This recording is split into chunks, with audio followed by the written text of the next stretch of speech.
15 жыл Әл-Фарабидің 1115 жылдығына арналған мына орталығын биыл 1125 жыл. Соған осы орталығы бар. Бұл жерде іс-шаралар өткіземіз.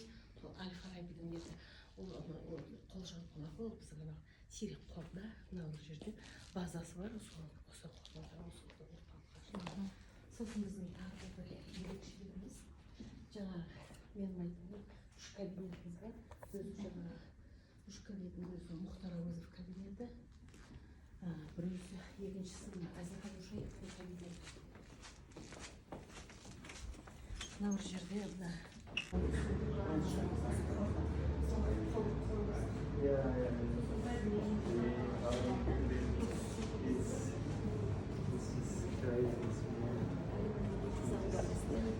үшінші қабатымыз барамыз, әдебиет залы. Сода да Кореянікі бар, шумоизоляциясы бар.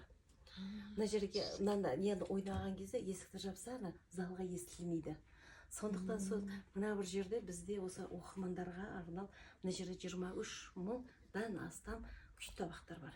Бұл күй табақ жаңағы өзіміздің Қазақстандікі бар, жаңа Ресейдікі бар, классика бар.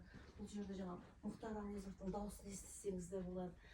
Америка Шубаев деген біздің бірінші Парижға барған әртісіміздің сол нелері бар. Мына күй табақтарды міне қазір бәрі кімнің нелері бар. Дауыстарын естісе болады жаңағы стихотворение, эпос бар мына бір жерде біздің жаңағы Досмұқасанның дауысын естісе жаңағы үлкен Манас эпосы бар ғой, Манас эпосы. Иә, соның бәрі. Кезімізде осындайлар тыңдайтын едік қой баяғыда. Иә, осыны тыңлап, осыны неғыламыз. Сол мына бір жерде шумоизоляциясы бар, осы оқырмандарға келіп ойнаймыз десе, осы жерге кіріп осындай арнайы осындай оқым залдарымыз бар. Шумоизоляция двойной.